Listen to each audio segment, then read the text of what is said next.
How do you do? I apologize for being late, but it's a long drive down here from Jacksonville. And unfortunately, I had to burn up half a tank of gasoline to do it. In the last 20 years, since 1990 and run up to the first Gulf War, I can't even begin to count how much gasoline I spent burning.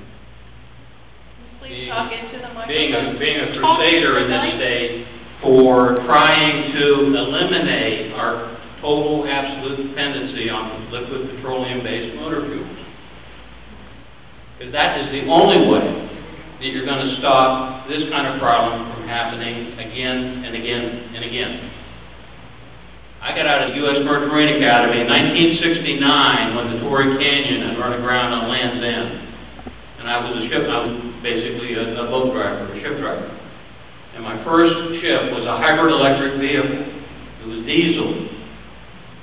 And we knew when the fuel tanks were full because we looked for the overflow to see the sheen of oil on the waters of Pearl Harbor. That's how we knew the tanks were full. Self-compensating fuel tanks. Since that day forward, I have been trying to figure out better, cleaner ways of using fuels to get us what we really want, which is mobility. Okay? And in this state, we've done a tremendous job from a mobility standpoint of talking about compact development, mass transit, all this kind of stuff, but we haven't done much in the way of implementing. But those are long-term solutions. And what we really need to do as an output from this meeting is send a message to the folks in Washington and Tallahassee that there are short-term alternatives that are available to us today if we just had the policy right. Now, I heard on the radio coming down that I think it was McConnell stood up on the floor of the House and said that Obama's going to talk about putting a tax on fuel tonight, and that's going to bankrupt the economy. Okay? I don't understand. I ran for Congress as a Democrat in 2002 when Bush decided to run our oil policy through the Department of Defense. Okay, I didn't win. Rahm Emanuel looked me in the eye and said, "Dave, you can't win. You're in a gerrymandered district in northern Gainesville." I lived in Gainesville at the time, and he was right. But I ran 3 times. And I ran on a policy that we got to end our addiction to oil. And the president agreed with me after the 2002 election. George Bush stood up in the State of the Union message and said, "Hey, a kid born today, his first car, automobile, should be a hydrogen fuel cell vehicle." And I almost fell off my chair because here the president was listening to me. Well, what happens when Secretary Chu comes in, Secretary of Energy, all of a sudden hydrogen is zero budgeted from the Department of Energy budget. And this is my guy. This is Obama's Secretary of Energy saying no hydrogen. Why? It's politics. It's business as usual. Instead, what they've done is they're trying to do the same thing that politicians do all the time, is pick winners and losers. Rather than having policy that sets performance standards that define the markets so that guys like Jeff Green can go out there and make the investments to build fuel stations and do vehicle conversions that can work for you today. What I'm talking about is radical economic 101. Let the market do the work for you and don't have policy that works against you. And I hate to say it, but some of our friends in Washington on both sides of the aisle don't understand that because they're still trying to pick winners and losers. We put billions of dollars into advanced battery research and development in the past year and a half. Billions more are going to go into advanced biofuels. These are long-term solutions. These don't work today. They might work in 10 years. But it's politicians picking winners and losers. We need policy that basically says the goal of this country is to break our addiction to oil starting today and use the available resources that we have in the ground or in renewable resources from the sun, from biomass, convert those resources into fuels that work. And we know how to do that. I'm an engineer by training. I spent 20 years after I did the oceanographic research thing in the Pacific with the Lamont Geological Observatory. We were pulling floors of mud out of the bottom of the Pacific. And just like Al Gore had an epiphany when he was at Harvard. I had an epiphany because my chief scientist on this research vessel was Columbia University, was Dr. Maurice Ewing.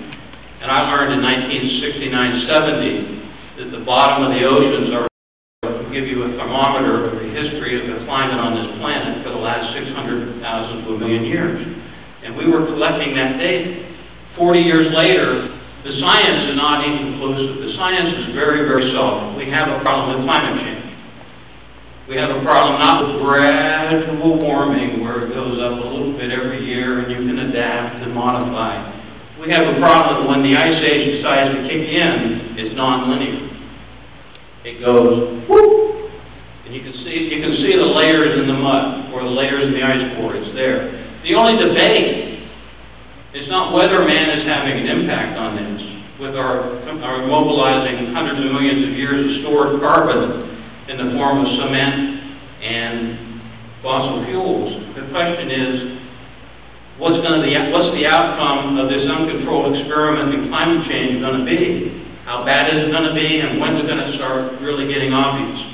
And nobody knows that. But what you're hearing from the bubblehead, who I think lives in this county, his name is Rush Limbaugh, and he's a bubblehead. What you're hearing from them is talking about science is 40 years old. Yeah, climate change happens, it is natural. It's been going on for a couple of 100 million years with our current alignment of the continents. But man is now driving the largest extinction event in the history, in recorded history, and it's because of the fact that we're so good at terraforming. There's how many billion of us are there today? Almost 7. And they all want to live like we do.